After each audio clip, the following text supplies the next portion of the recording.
Well, hi everyone, and welcome to the first episode of season 5 of Behind Your Eyes. I have the wonderful Genese here with me as my guest. So, Genese, would you like to introduce yourself to everyone? Hello, everyone. Hello. I am Genese, and I call myself the Emotional Conqueror's Guide. I Mm. talk a lot about emotional wellness and emotional well-being, and I'm doing public speaking on the topic now. And I'm really excited to share some of the gems that I have picked up along my life's journey and Mhm. others that have helped me along the way too. Yeah, awesome. Well, I always start with the same question, and that is sincere. How are you doing? You know what? I am sincerely blissful. Mm. I have gotten to a point where even when like quote unquote controversy or issues come up, like technical issues, I can maintain a good attitude and Mhm. maintain a long-term perspective about it.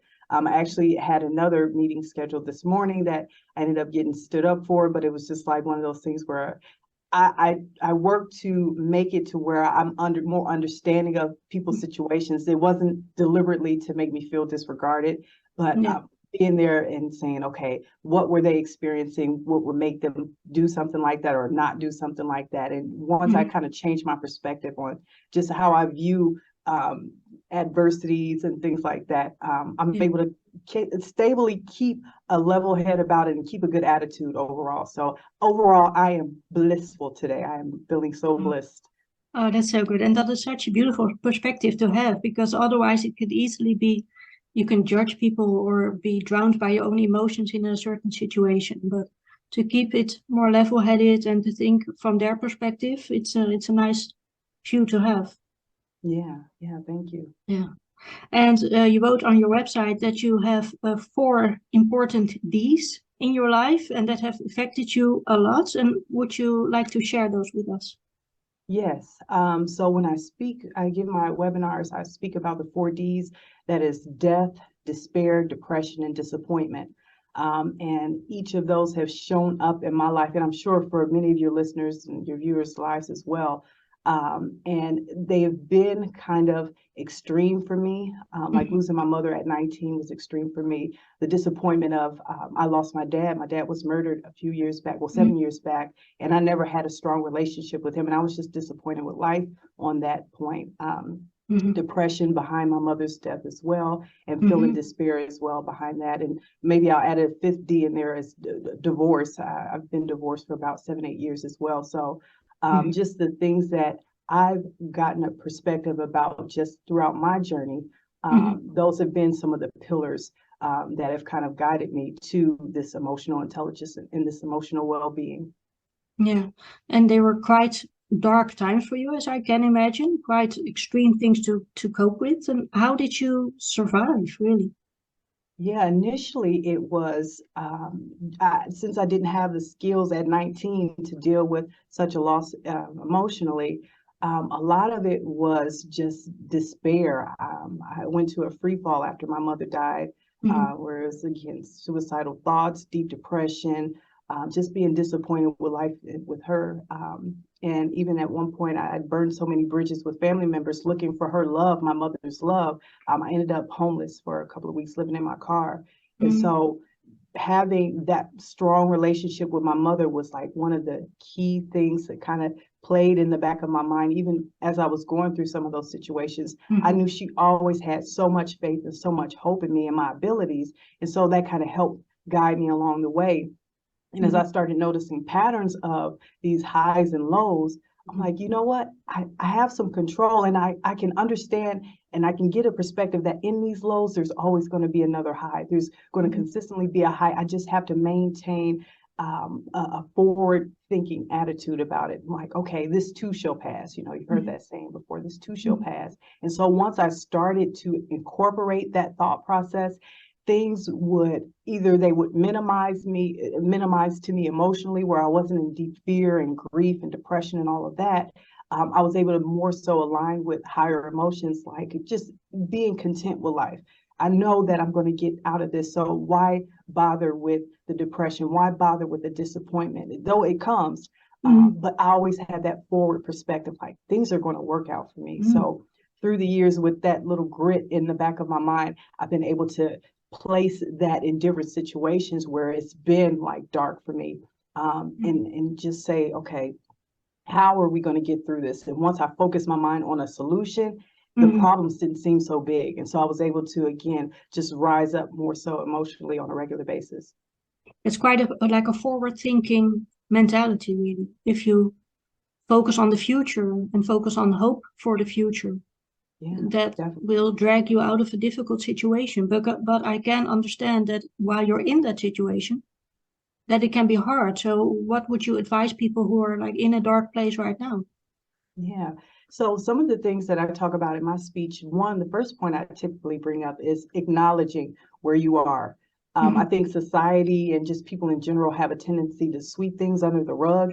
And Hmm. generally, when we do that, things tend to show up in other ways, or you squeeze so much under that rug to where it just bursts all of a sudden at one point. So being able to acknowledge those places where you are, and Hmm. again saying like, okay, though I'm here now, tomorrow, next week, a year from now, I don't have to be here. I can make the actions. I can put forth the actions to be able to get myself out of this situation. I'm here now. I don't like it at all. It doesn't feel good. I feel Hmm. doubtful. I feel worried about it, but I don't have to stay here. And so once you start shifting that mindset, and again, acknowledging where you are and kind Hmm. of dispersing those emotions, and I talk about in my speech as well, when we are in a certain, we're always striving for higher emotions. I Hmm. believe our creators put us on this planet for joy and love and bliss. But those other things that push us down and push us away from our creators' emotions, Hmm. um, we're always striving to get better. So sometimes, if you feel that fear, you have to acknowledge the fear to get to doubt, or have to get to worry, how to get to Hmm. things. And even though they don't look good along the way, you are automatically rising up on the emotional scale to get back to joy. So once you acknowledge where you are, you get those feelings, you diffuse those feelings, you work Hmm. to the next level emotionally, diffuse those feelings, you can keep working towards joy and empowerment and freedom Hmm. along the way. So just understanding, again, this too shall pass, and Hmm. everything is working out for you. Everything is Yeah. working out for you.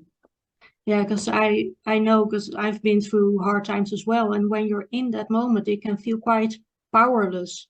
But when you Yeah, create a sense of awareness, like, okay, I have control in this, and that you have so much power in your own healing, that yeah. can change everything. Absolutely. And I believe that following emotions of joy, the things that make you feel the most Mhm. passionate, the things that make you, those are pieces of information that are guiding you to your Mhm. destiny. When we follow the anger, what normally happens, something may be violent or we get violated. So it's Mhm. like when we follow those emotions of joy, we follow those emotions of elevated states, Mhm. we start leading ourselves back to the wellness and the wholeness, and it Mhm. all plays out emotionally and mentally and everything else Mhm. along the way, Yeah. even in our 3D reality. Yeah. And I remember reading about like an emotional ladder that when you are very down, you only have to think of thought that it doesn't have to be blissful or grateful, because in that moment that can be very hard. But if you think of thought that is just a bit higher on that ladder, that emotional ladder, that Yeah, can absolutely. already make you feel better and can help you. And even in the lower emotions, like I say, like with rage, sometimes when people just scream out, it's like they lean into it, they acknowledge they're in rage, and then Hmm. that screaming out sometimes could just, it's like a sense of relief. It's like, okay, now I feel lighter, and then you can work through that. Yeah, so Yeah. being able to be there in that moment and Hmm. acknowledge that as long as I keep climbing, I'm going to get back to that.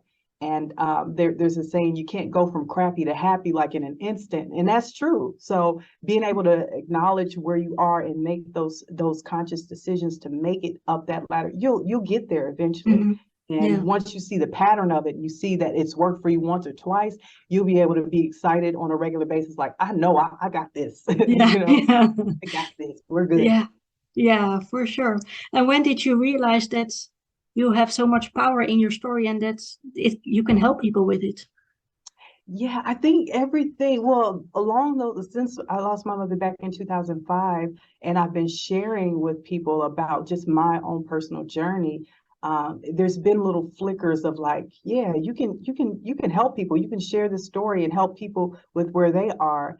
And so it's kind of there's been seeds along the 17 years or almost 18 years since I've lost her, But what's really solidified it for me was like at the beginning of COVID, where we're all sitting at home, on YouTube and all this stuff, other, these other platforms and stuff like that. And so I watched a lot more on things like Abraham Hicks, Joe Dispenza. Jim Quick is someone that I follow, and he talks about, like, he's a memory coach and stuff like that. So all of that knowledge kind of gelled together at the beginning of COVID, to where I'm like, yeah, these are the things that I've been thinking, and I'm getting more information, and I'm applying the information as well. And then again, the patterns started happening. And I'm like, yeah, I can do this. I can do this. And as I'm sharing with other people, they're like, wow, that's really powerful. And I've helped other people to realize, again, what the emotional scale, the emotional ladder can do for them and the loved ones that they have in their lives as well. And people have used it, and they're like, yeah, and now I'm like, you know what? I need to start sharing this more, and I need to make this because I'm passionate about it, right? I'm enthusiastic. You can see how giddy I am right now. So I'm like, this is an emotion that's leading me to let me know this is a path for you, and this is important. This is an important path for you, and you can impact lives with this information. Yeah, I'm a firm believer of the Tony Robbins quote, make your mess your message. Yeah, yes. Yeah. And that he was another one that I've listened to a lot too, just his story and what he's gone through in order to be the Tony Robbins that he is.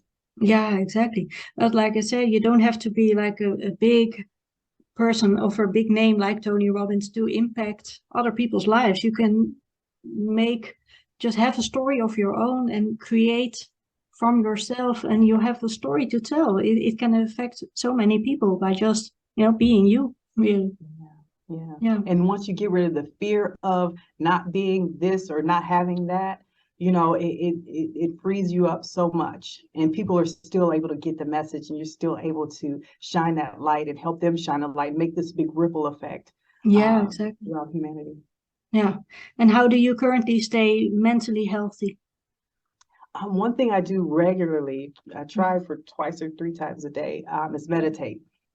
Last year, I went to a Silva method meditation seminar, and we spent 4 days just immersed in the concepts that Joe Silva taught about meditation and the power of meditation. And I think that when you do sit down and you calm your mind and you have that space where you're deeply relaxed, it gives you the wherewithal to be able to make better decisions in life. And again, tap into those emotions and tap into those thoughts that you're having, whether they're good or bad, and be able to have a broader perspective about them. Yeah.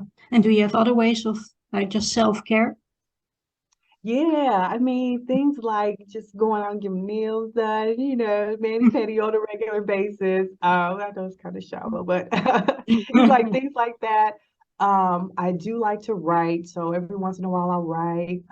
Sometimes going outside and just getting some big gulps of air, like having nature out there and being able to be present enough to appreciate it. Like even the other day, I was outside and there was this sunrise that was just so beautiful, like this really clouds against the blue back in the back there, and just being able to appreciate, just like, oh wow, it looks like cotton candy in the sky, and just having those little childlike moments where you can again be present and appreciate all the beauty that's around you is another way. And then another way I talk about is for general, in general, I talk about people finding their flow.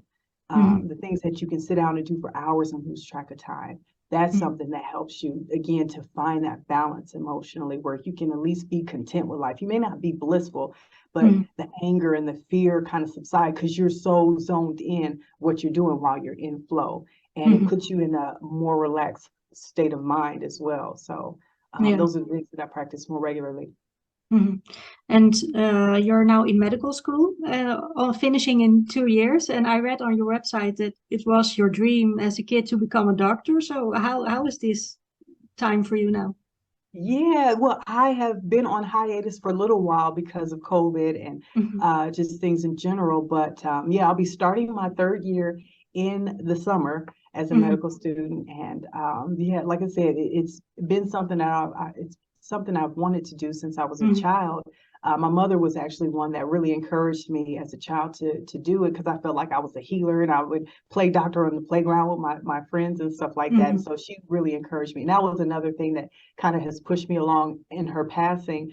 like I want to be that physician that she told me that I can be. She believed that I can do just about anything. And so I want to prove to her, even though she's not here physically with me, that her love for me has given me so much opportunity to be those things. And I just wanted to prove it. So that's been one thing too, that's kind of helped me along the way for this journey. Yeah, and do you also believe in the power of manifestation? Yes, I do. I do. And I think of it more so emotionally. When we align with the feelings of abundance, we'll start seeing that in our reality. And it's like when I listen to people like Joe Dispenza, he makes it so practical for me. Like you think about going into a conversation with someone who maybe feels down or is depressed, and depending on where you are, you may kind of shun away from them, or depending on, again, where you are, maybe you'll gravitate towards them and say, I have some information for you that may be helpful for you. That's kind of where I am in my walk. But we notice that with people in their emotional state, we're either drawn towards them or we kind of repel. And so it's like being able to bring the things that we want to manifest to us. We embody being a millionaire, being, the successful person, being the person in love, deep love, and a healthy relationship. When we embody that, when we start embodying that, those things will start showing up to us, because there's no other way for it to happen as long as we are fully engaged with that. I believe in the law of attraction, the law of assumption as well. And so we'll start manifesting those things when we assume that position. Yeah, and what I'm curious about, please stop me if it's a bit too personal, but because you said, yeah, your mom encouraged you so much to become a doctor, and do you feel there's still like maybe an energetic connection between you and your mom? Yes, I have over the years, I've had two vivid dreams about her. One, it was like shortly after she passed away. And it was again during a rough time for me. I was dealing with family issues and things like that. And it was right before I was almost put out of a family member's house. She came to me in a dream. It was like sitting in a cab, I remember, and she was like getting ready to go, but she held the door open and was like encouraging me. I love you. You're going to be all right, and everything like that. And so like in that moment, I felt, even though it was a dream, I felt her talking to me. And like I said, literally hours later, I was being put out of someone's house. And so there was that time. And then there was another dream when I had of her when she was in the hospital, and I thought she had passed in the dream. I thought she had passed because it had been maybe about 5 years since that had happened. But then in the dream, she was alive. She was like, no, I just had an episode and I made it through. And so those are only two dreams that I remember vividly of my mother. But then since she was in the military, I have her flag in my room. And I also have a big picture of her, the one that we used for her memorial. And I look at that from time to time, and I like doing interviews like this and like sharing with people. It just lights me up. I'm like, Mom, I'm doing it. I'm talking to the picture, I'm like, I'm doing it, this and that. And so I do feel her presence in those moments where I just feel that comfort of I'm doing something that would make her proud. Yeah, I can understand that. That's such a comforting feeling, like you said, to know, yeah, she will be proud. She will be looking and she will be proud of me. Yeah, Yeah. absolutely. Love my Thank mommy. you for sharing that. And if you could talk to a younger version of yourself, what would you tell her? I mean, I think the things that I would tell her is that what I talk about now, follow that passion, follow your feelings. If you feel that there's something that's bringing fear, doubt, and worry, whether it's a relationship, um, don't go along those paths. Follow those things that make you feel most whole. And there were decisions that I made against my better judgment along the way. So I would tell her, like, hey, those feelings that you're feeling like this may not work out. It probably won't work out based on how you feel about going about it. I know you're getting pressure to do those things, but you don't have to go down that path. You can make it. You've been built to be able to make it. And so you can. So I would encourage her in just tapping into her intuition and her ability to understand. Because even at that point, like I felt that there was a lot of grit and a lot of strength in me even before my mother had passed. So it's like there's something that's there, and she built you to be able to survive these things. So don't feel that you have to give in to something just because of people putting you under pressure. Yeah. As a kid, you were already strong and already a healer. Yeah. And it was based on the relationship. My mother homeschooled me for about 6 years. So I had that close relationship with her. So a lot of the things that, a lot of the mannerisms, I'd say, I picked up from my mother on being strong and wanting to be a feminine woman, and a woman who has integrity, and a woman who is not held down by society standards. So Right. that was I want to say it was pushed on me. It was just her example to me. Yeah. Yeah. She led by example. Definitely, definitely. Yeah. And what is the best advice your mom has ever given you? You know what? And I was thinking about this. My mother was in a lot of pain before she died. And so I think a lot of the things that she did tell me was out of love and out of concern for me. But I tend to remember some of the more dreary messages, like some of the things that she would say, like about my dad, and like, don't marry a man who cries over you, or don't marry a man like this, and don't entertain things like that. And so I remember a lot of the cautionary things that she told me. And like I'm trying to think about one particular message. Like I say, a lot of it is just who she was, who she embodied, and like hearing her having conversation, like even around me going into homeschool, she would pull me out of different schools. Like I'd be in class one day, and then she'd be like, you know what, I don't like this school anymore. She'd pull me and take me to, or send me to another one across town.